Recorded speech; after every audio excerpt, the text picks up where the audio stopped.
오늘 창세기 우리 12장 1절의 4절 말씀을 가지고 복의 사람아 라는 제목으로 우리 같이 하나님의 말씀을 나누고자 합니다.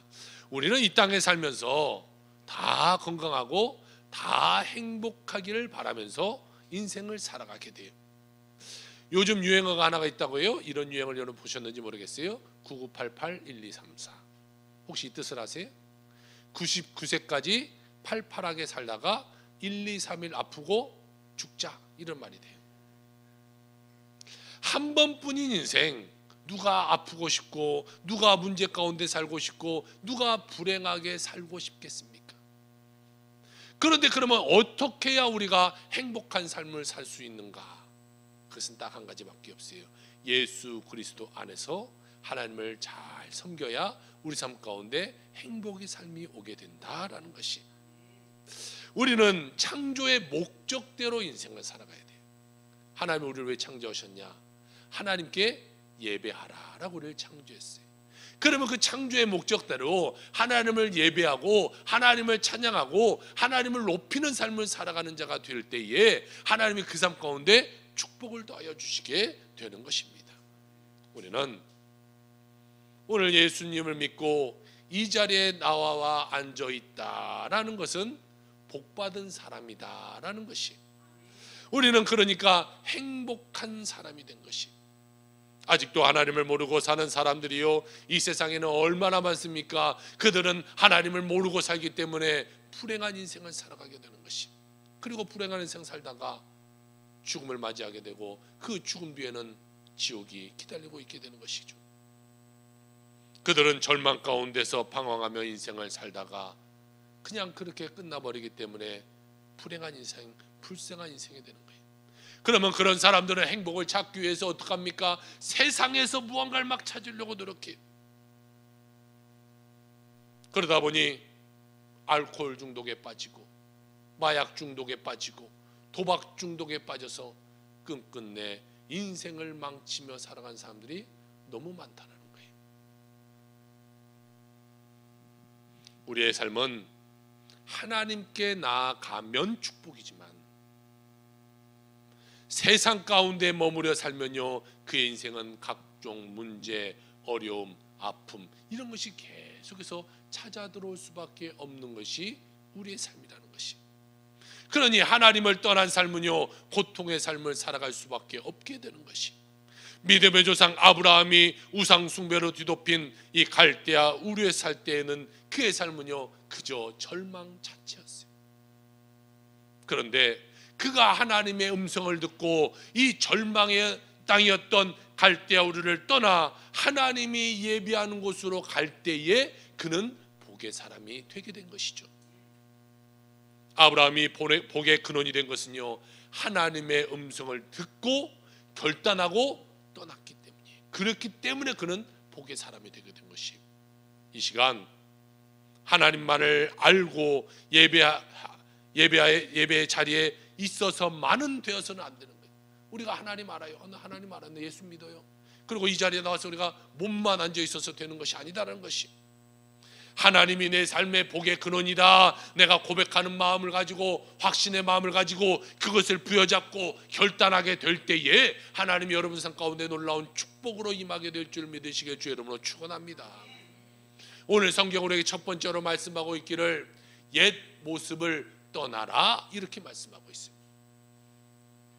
하나님께서 아브라함에게 말합니다. 너는 본토 친척 아비집을 떠나라 라고 말씀하고 있습니다. 오늘 우리에게도 마찬가지입니다. 야, 누구누구야, 너 옛 모습, 옛 과거의 모습을 버리고 이제는 떠나라 라고 말하고 있는 것이, 내가 과거에 문제했던 삶, 내 과거에 어려웠던 삶, 내 과거에 상처받았던 삶, 내 과거에 이랬던 저랬던 삶을 버려버리고 이제는 주의 음성 듣고 그 자리에서 일어나 떠나가라는 것이, 아브라함이 살던 이 갈대아 우르라는 땅은요 우상 숭배가 만연했던 땅이에요. 이 갈대아 우르의 땅을 보면요,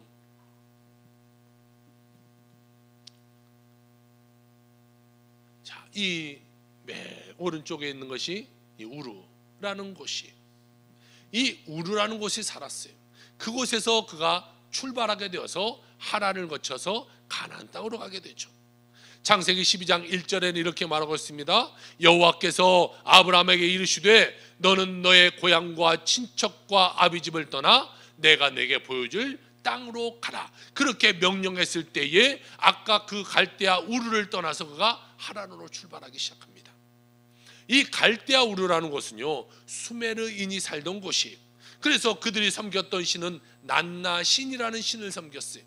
사진 한번 띄워주시겠어요? 저기 보면 이 초생달 같은 것이 하나 있는데, 그 초생달, 달의 신을 섬기는 이 사람들이 모여 살았던 곳이 바로 이 갈대아에 있는 우르라는 땅이었어요.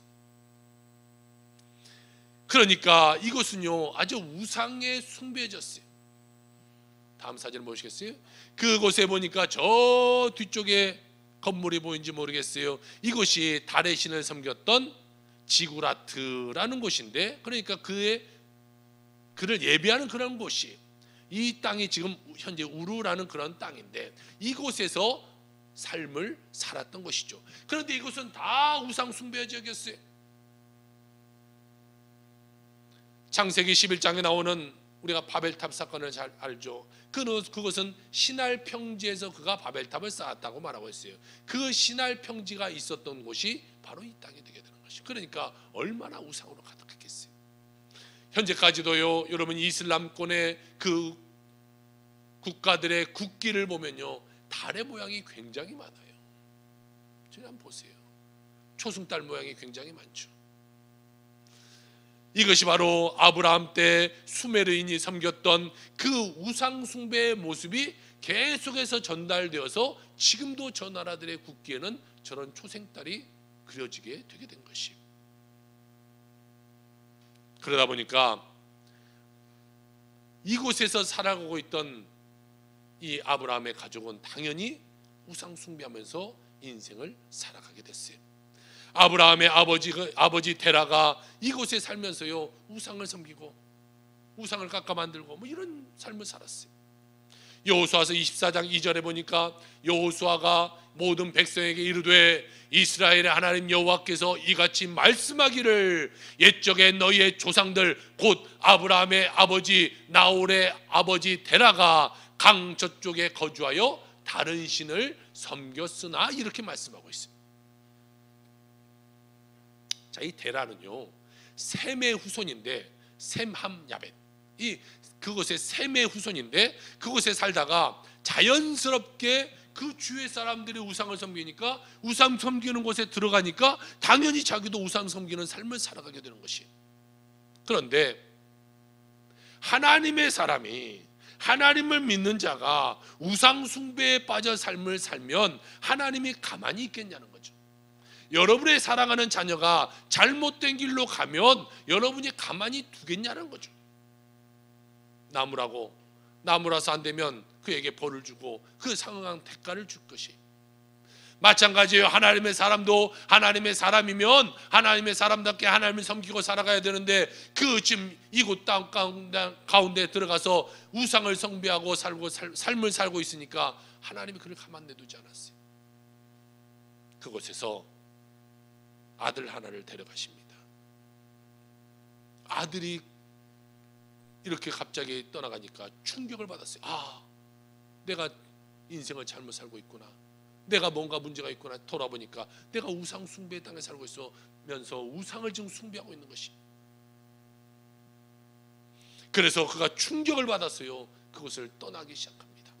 창세기 11장 31절에 보니까 데라가 그 아들 아브라함과 하란의 아들인 그의 손자 롯과 그의 며느리 아브라함의 아내 사레를 데리고 갈대아인의 우르를 떠나 가나안 땅으로 가고자 하더니 하란에 이르러 거기 거류하였으며, 이렇게 말하고 있어요. 이 우르 땅에 살면서 자기 아들이 그곳에서 죽어버렸으니까 이 땅이 얼마나 보기 싫었겠어요. 그러면서 정신이 바짝 들었겠죠. 아, 이것이 아니구나, 내 인생에 뭔가 잘못되었구나. 하나님의 말씀을 그때 듣고 갈대아 우르를 그가 떠나게 되는 거예요. 하나님은 그 전에 말씀하지 않았을까요? 아마 제 생각에는 하나님은 부단히 그에게 말씀하셨을 거예요. 그만한 문제가 아니라 적은 문제를 주면서 말씀했을 것이에요. 야 데라야, 떠나라. 너의 가족을 데리고 떠나라. 그런데요, 대라는 하나님의 음성을 듣지 못해요. 왜요? 우상 숭배에 빠져 있고 잘못된 길로 가고 있으니까 하나님의 음성이 들려지지 않는 거예요. 그러니까 하면 더 큰 것을 줄 수밖에 없죠. 그러다가 아들까지 잃게 돼요. 그때서야 정신이 번쩍 들고, 그때서야 하나님의 음성이 들려지는 거예요. 아, 내가 잘못된 삶을 살아가고 있구나. 그때 하나님의 음성이 들려지고요, 그는 그때서야 갈대아 우르를 떠나 하란에 와서 잠시 머물게 돼요. 그런데 아브라함의 하나님이 이 하란에 있는 아브라함에게 말씀을 하십니다. 아브라함아, 이제 너는 하란을 떠나라. 그리고 내가 지시할 땅 가나안으로 가라라고 명령하세요. 여러분, 우리가 이 세상을 살아갈 때요, 하나님의 복받는 인생을 살아가기 위해서는 내가 지금 머물고 있는 잘못된 환경, 잘못된 과거, 잘못된 이 자리를 과감히 떠날 수 있는 자가 되어야 되는 거예요. 하나님이 명령하면 이것을 그대로 그냥 버리고 내가 주님의 명령 가운데 순종하며 떠날 수 있는 그런 삶이 되어야 돼요. 아우, 난 이것이 아까워서 안 돼요.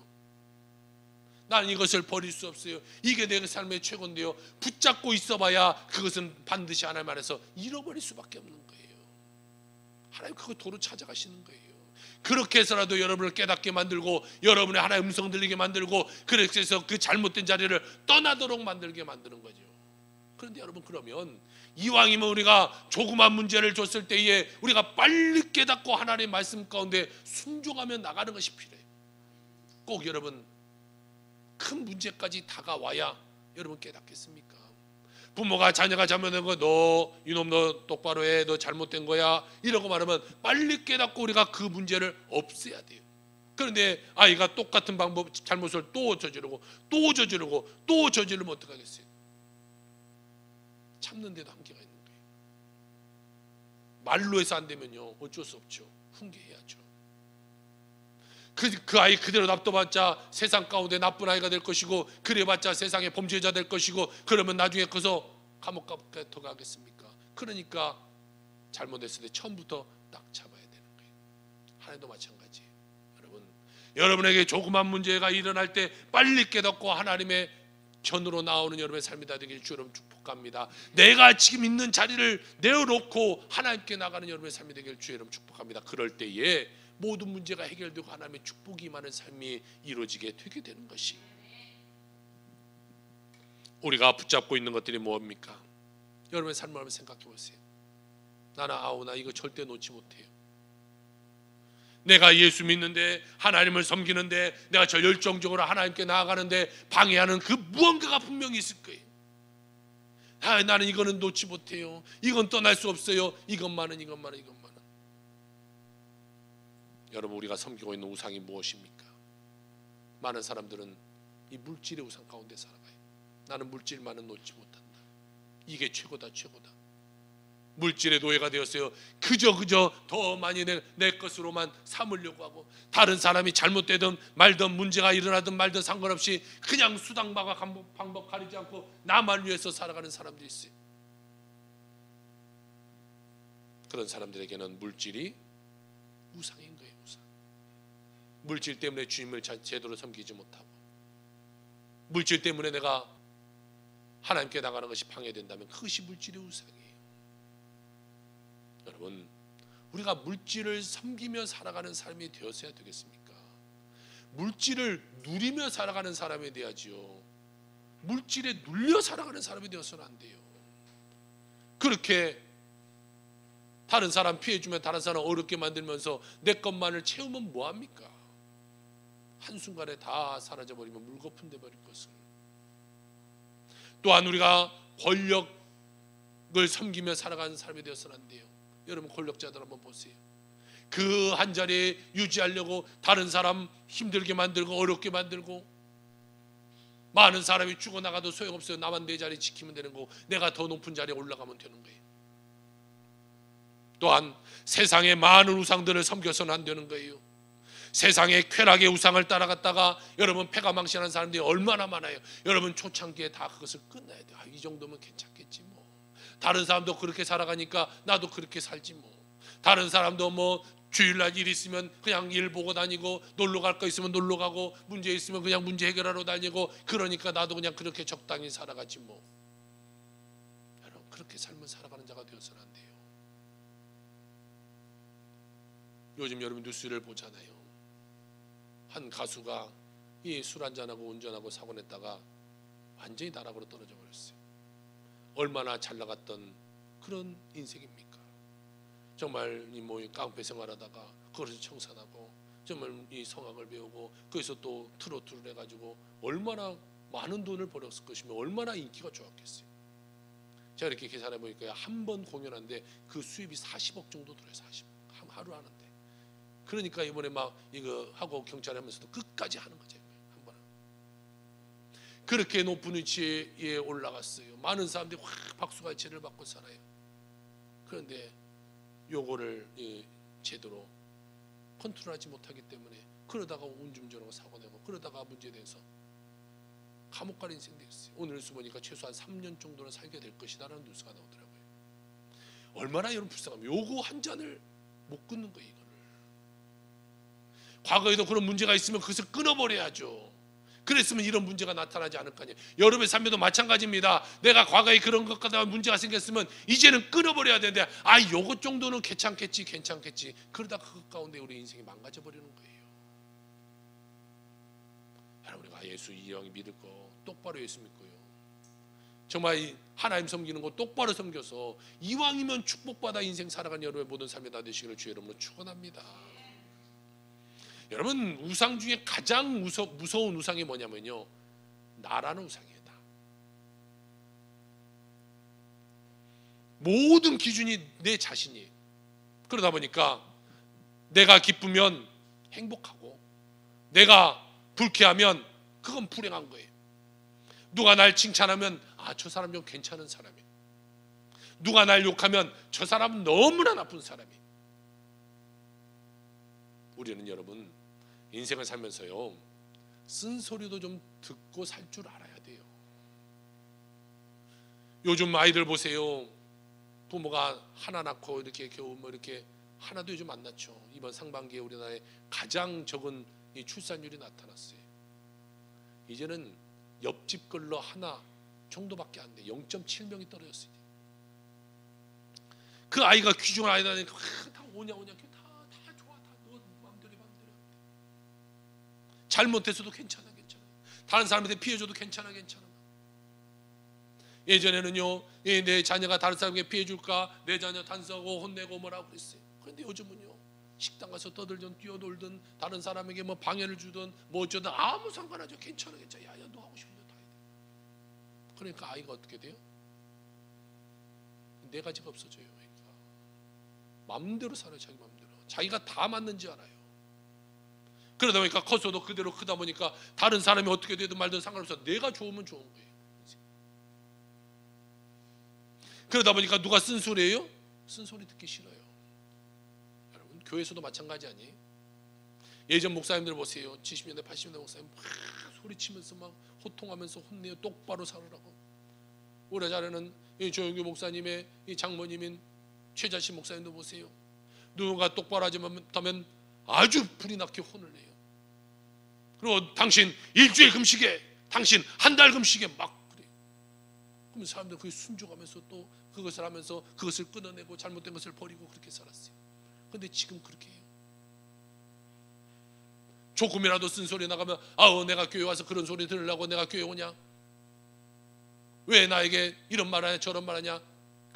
그렇게 착각하면서 자기가 또 시험 들었네 어쩌네 문제 가운데 그냥 세상으로 떠나가는 거예요. 여러분, 내가 잘못 살면요, 쓴소리도 들을 줄 알아야죠. 하나님 앞에서 자기를 좀 돌아볼 줄도 알아야죠. 그냥 우쭈쭈만 해서 여러분이 신앙생활을 똑바로 하겠냐는 거예요. 교회 안 나와도 괜찮아.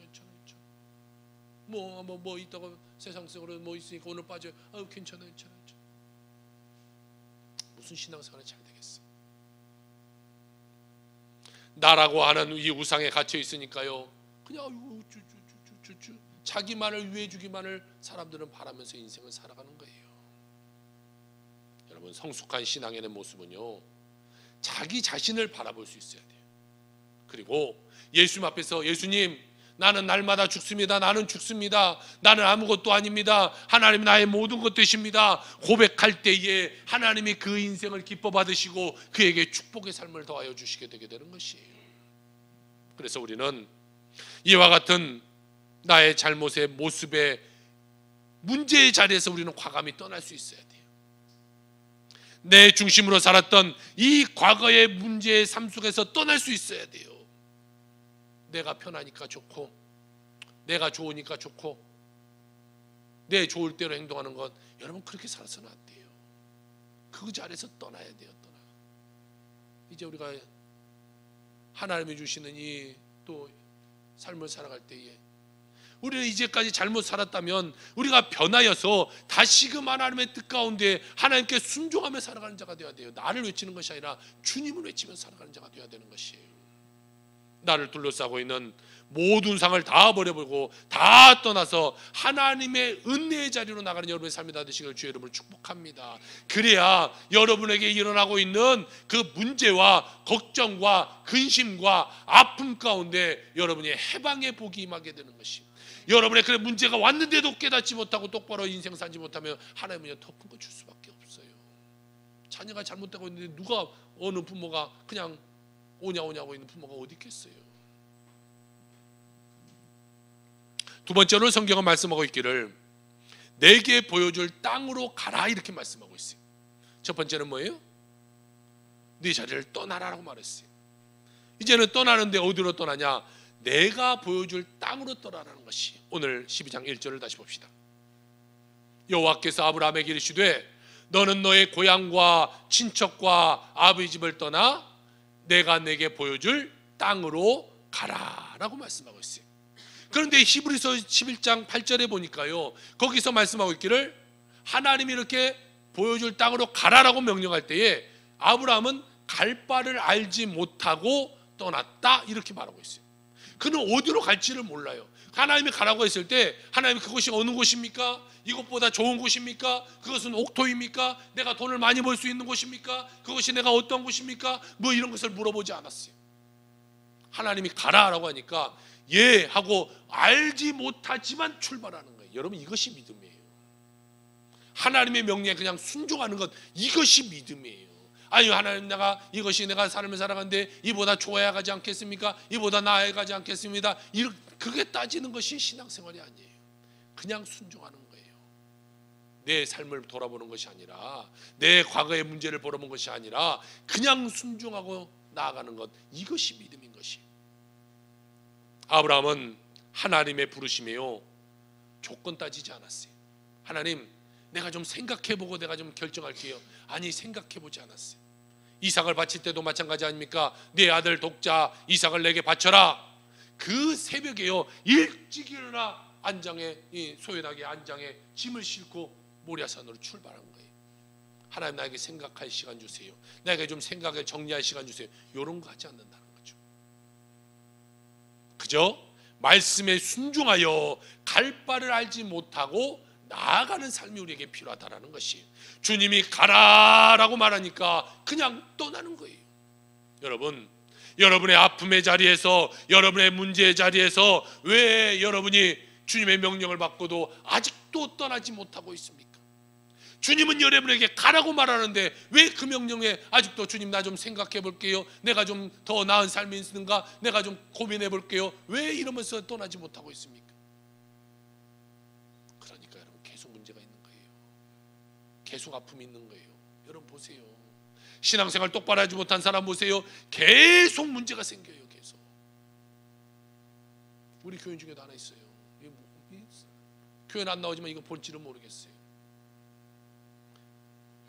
교회 안 나오고 살다 보니까요 계속해서 문제, 계속해서 문제. 이거 하나 해결되면 또 저거 먹으면 평생 지금 몇 년 동안 맨날 아픔 가운데 있어. 이건 얘가 좀 나오면 얘가 좀 아프고 얘가 돌아가면서. 그러면 빨리 정신 차리고 하나님께 나와야죠. 그런데도 나는 힘드니까 못 가고, 어리니까 못 가고, 이러니까 못 가고, 이러니까 늘 핑계 대고 살아가는 거예요. 그러면 하나님이 그 문제를 해결해 주시겠냐는 거예요. 여러분 생각하면서 좀 신앙생활도 좀 생각하면서 하세요. 생각하면서 그냥 내 편할 대로 아무 생각 없이 살지 말고.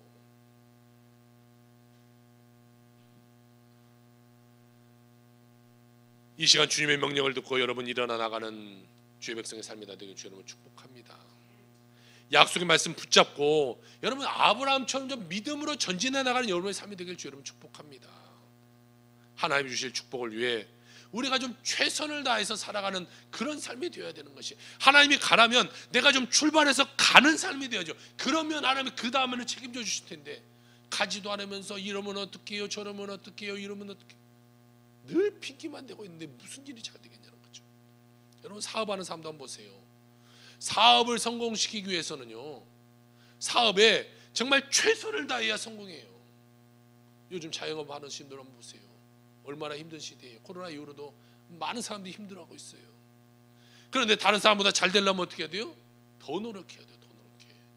다른 사람이 9시에 문 열면 나는 8시에 문 열고, 다른 사람이 9시에 문 닫으면 나는 10시에 문 닫고, 다른 사람은 똑같이 이런 레시피를 갖고 음식을 만들면 나는 더 밤잠 안 자고 연구해서 더 좋은 레시피를 만들어서 더 좋은 맛을 내려고 하고, 더 좋은 식재료를 가지려고 더 멀리까지도 가서라도 좋은 거 가져다 쓰고, 그래야 살아남는 거예요. 여러분 게으른 사람이 사업에 성공하겠어요? 게으른 사람이 인생에 승리하겠어요? 열심히 노력해야 사업도 잘 되고요, 우리 인생도 성공하는 거예요. 놀면서 수재가 되는 사람이 있습니까? 놀면서 박사 된 사람이 있습니까? 노는 것 같아도 열심히 공부해야 자기 분야에서 최고가 되고 자기 분야에서 두각을 나타내서 사람들에게 존경받는 사람 되는 것이에요. 마찬가지입니다. 내가 하나님을 믿는 것도 마찬가지. 그냥 오늘 가기 싫은데 그냥 가야 되니까 어쩔 수 없이 와서 그냥 한 시간 앉았다가 때우고 가요. 안 가면 부모가 뭐라고 하니까 그냥 때우고 가요. 오늘 교회 안 가면 뭔가 내가 오늘 벌 받을 것 같으니까 놀러는 가기는 가야 되는데 빨리 예배만 마치고 막 놀러 가야지. 그러면서 머릿속에는 나 그냥 오늘 캠핑 장비 잘 챙겨놔야, 버너는 챙겼나, 쌀은 챙겼나, 이런 생각만 갖고 예배 드리고 있으니 무슨 은혜가 되겠냐는 거죠. 예배 드리는 것도 여러분 최선을 다해서 예배 드려야 돼요. 하나님께. 하나님 여러분의 마음을 모르시겠어요? 어떤 마음으로 예배에 참여하고 있는지 모르시겠어요? 이왕 예배 드리는 거, 이왕 하나님 섬기는 거, 우리가 최선을 다해서 하나님을 위해서 깊이 기도하며 찬송하며 예배 드리는 자에게 하나님의 축복이 일어나게 되는 것이에요. 하나님, 내가 하나님의 위대한 사람으로 쓰임받기를 원합니다 하는 꿈을 갖고 노력할 때 하나님이 그 인생 가운데 축복하시고 그 인생을 잘 되게 만들어 주시게 되는 것이, 여러분들은 오늘 어떤 소원을 가지고 주님께 나왔습니까? 아무 생각 없이 나왔습니까? 아니면 하나님 나 이거 좀 해결했으면 좋겠습니다 라는 것을 가지고 나왔습니까? 그러면 그 소원을 가지고 나온 사람들은 그 소원이 이루어지기 위해서는 우리가 어떤 삶을 살아야겠습니까? 그냥 안일하게 살면 되겠습니까? 대충 예배 때우고 살면 되겠습니까? 그러면서도요, 그런 사람들 보면요 꼭 기적을 기대해요. 예배는 똑바로 드리지 않아, 하나님 똑바로 섬기지 않아. 그러면서 나만 이거 막 이렇게 될 거야, 저렇게 될 거야, 하나님 기적을 베푸실 거야. 그렇게 착각하면서 예배 드리니까요, 착각하면서 인생 살아가니까 그 일이 이루어져요? 안 이루어지죠. 안 이루어지니까 그는 또 시험 당했네, 실족했네, 뭐가 하나님이 내 기도 들으지 않았네, 저 사람이 나를 위해서 기도해 주지 않았네, 저 교회 갔더니 이루어지지 않네, 그러면서 세상 가운데 그냥 돌아가 버리는 거예요. 여러분 그렇게 어리석게 예수 믿는 사람 되지 마세요. 내가 하나님께 똑바로 해야 하나님이 축복해 주는 거예요. 똑바로 하지도 않아놓고 하나님의 축복만을 바라는 그런 바보 같은 신앙생활 하지 마시라고요. 하나님의 음성 듣고 순종함으로 나가는 여러분의 삶이 되길 저는 축복합니다. 그런 자들이 하나님을 책임져 주시고요, 그런 자들 하나님이 책임져 주는 거예요. 여러분 세상적으로 한다고 세상이 책임져 줄 것 같아요? 물질이 여러분 책임져 줄 것 같아요? 건강이 언제까지 여러분의 건강하며 살 수 있을 것 같아요? 문제당하고 후회하지 말고 하나님 앞에 미리미리 최선을 다하며 섬기며 여러분 살아가는 여러분의 삶이 되길 여러분 축복합니다. 세 번째로 성경은 말씀하고 있기를 너는 복이 될지라 라고 말씀하고 있어요. 창세기 오늘 12장 2절입니다. 내가 너로 큰 민족을 이루고 내게 복을 주어 내 이름을 창대하게 하리니 너는 복이 될지라. 할렐루야. 우리 한번 따라해 봅시다. 너는 복이 될지라. 우리 옆 사람에게 같이 한번 말해볼까요? 당신은 복의 사람입니다. 당신은 복의 사람입니다.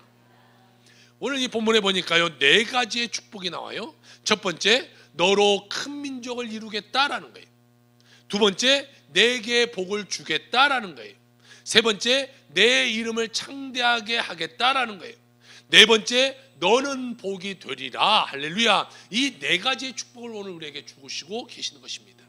하나님께서 그를 복되게 만들으셨기 때문에 아브라함을 축복하는 자에게 하나님이 축복해 주셨고, 아브라함을 저주하는 자에게 하나님이 저주했다라고 이렇게 말씀하고 있어요.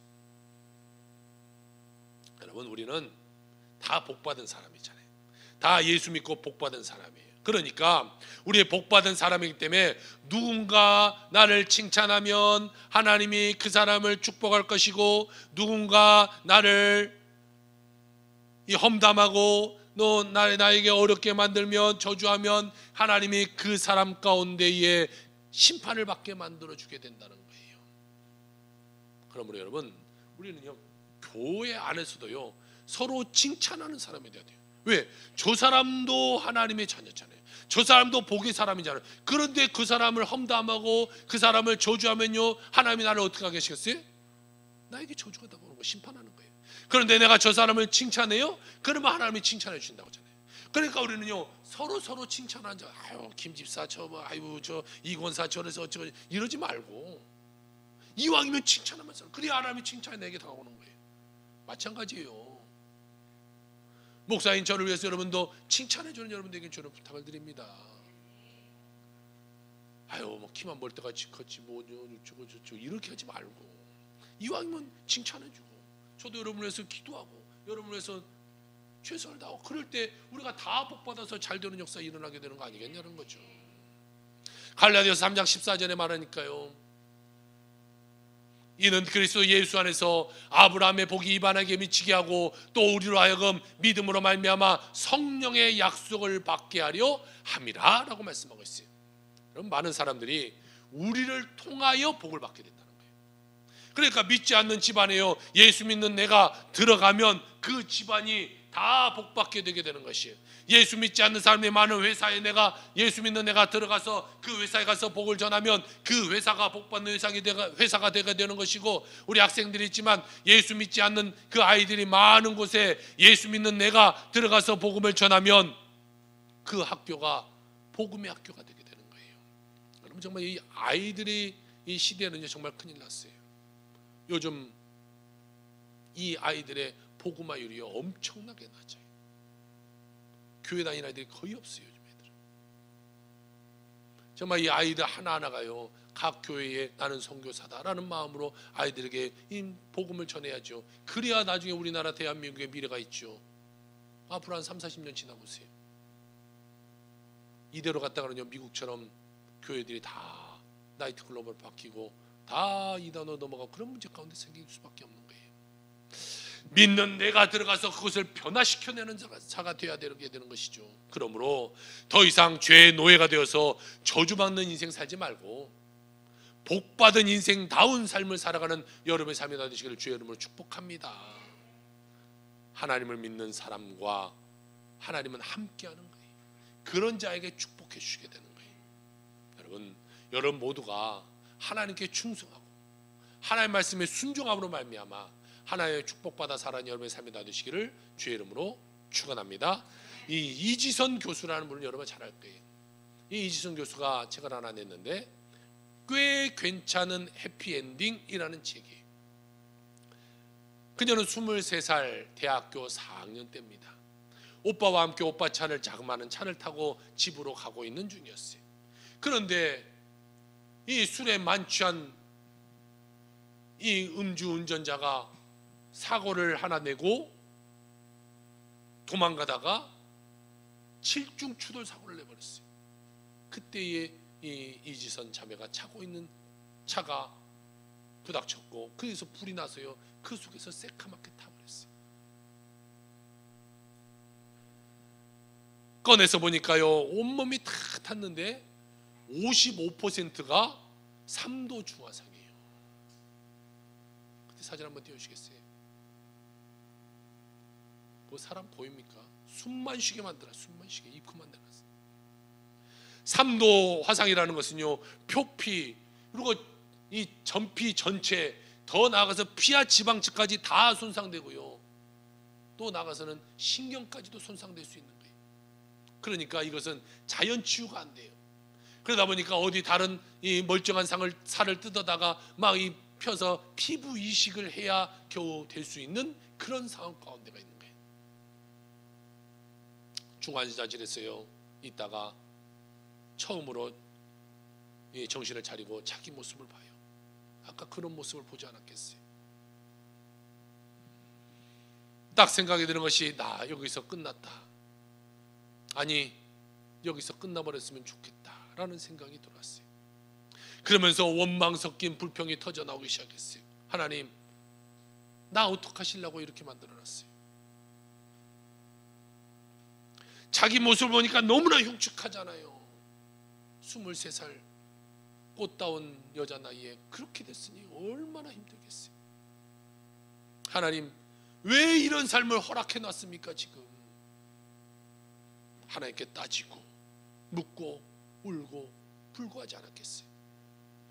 그런데 하나님께서 그럼에도 불구하고 너를 변함없이 사랑한다 라고 하나님이 말씀하시는데, 하나님께서 그녀에게 이런 약속의 말씀을 주셨어요.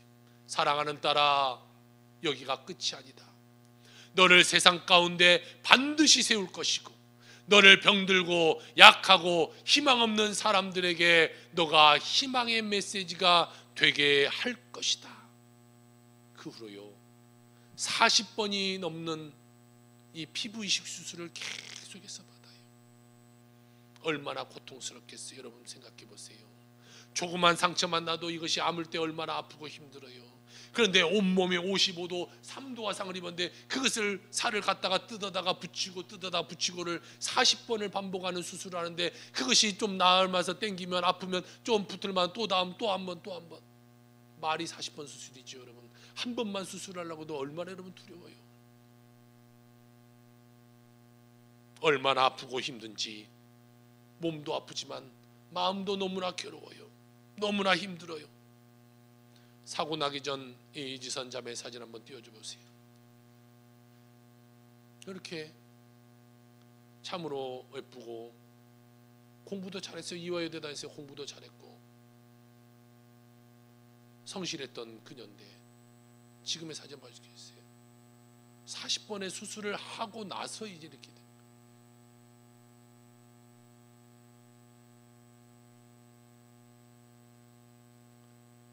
완전히 다른 모습이 되어버렸어요. 그녀에게 한 아나운서가 와서 이렇게 물어봅니다. 자매님, 과거로 돌아갈 수 있다면 돌아가시겠습니까? 그때 그녀가 이런 대답을 해요. 사고 이전에는 고통도 없었고 보기에도 예뻐 보여 그때가 훨씬 행복했을 것이라고 생각이 들지만, 정작 삶을 살다 보니 행복의 종류도 많아지고 크기도 커졌어요. 하나님께서 새롭게 주시는 것들, 남겨진 것들에 대해 감사하는 삶을 살게 되었습니다. 훨씬 더 많은 행복을 누리며 살고 있는데 이것을 몰랐던 사고 전으로 다시는 돌아가고 싶지 않습니다. 이렇게 말해요. 그녀는 현재 제2의 인생을 살아가고 있는데요, 사고가 났을 때가 23살, 그리고 그의 인생의 더블로 23년이 지난 작년, 그녀가 사고 났을 때 다녔던 이화여대 대학교에 교수로 가게 돼요. 그녀는 많은 사람들에게 꿈과 희망을 전하는 사회복지학과 교수님이 되었어요. 이 책에 보니까 이와 같은 말을 하고 있어요. 인생의 초점을 아픔이 아닌 회복과 성장에 두기를 바랍니다. 지금까지 견디고 버텨온 자신을 자랑스러워하고 스스로를 격려하며 꽤 괜찮은 해피엔딩을 기대하며 살아가기를 바랍니다. 그래서 언젠가 그래, 살아남기를 잘했어 라고 말할 날이 오기를 마음을 다해 응원합니다 라고 우리에게 전합니다. 아직도 과거의 상처에 갇혀 인생을 살아가고 있는 삶이 있습니까? 아직도 과거에 머물며 주님께 제대로 나아가지 못하는 삶을 갖고 있는 삶이 있습니까? 이 시간 일어나 주님께 나아가는 삶이 되길 주 여러분 축복합니다. 꽤 괜찮은 인생을 살아가게 되기를 주의 이름으로 부탁을 드립니다. 그래 살아남길 잘했어 견딜 수 있는 그러한 은혜가 여러분의 삶 가운데 있기를 주의 이름으로 축복합니다. 그녀가 중환자실에서 40일을 처음에 있었는데요, 40일을 누워있을 때 처음 의식이 딱 돌아왔을 때 처음 먼저 떠올랐던 찬송이 하나가 있었어요.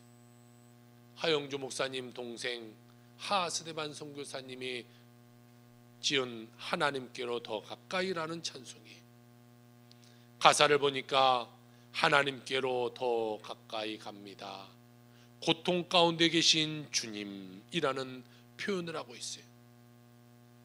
이 말씀은요, 주님이 우리의 고통을 알고 계신다는 거예요. 지금도 우리의 고통과 함께하고 계신다는 것이, 하나님은 여러분에게 어쩌면 여러분이 돌아오기 위해서 자그마한 문제를 던져줄지 모르겠지만 그 문제 가운데 주님은 나보다 더 아파하고 계신다는 것이, 그러면서 우리를 위로하고 계시고 우리를 초청하고 계시며 축복의 자리를 마련해 놓고 기다리고 계신다는 거예요. 베드로를 한번 생각해 보세요. 예수를 버리고 자기 자리로 돌아갔을 때 주님은 또 먹을 것을 준비해 놓고 베드로를 부르지 않습니까?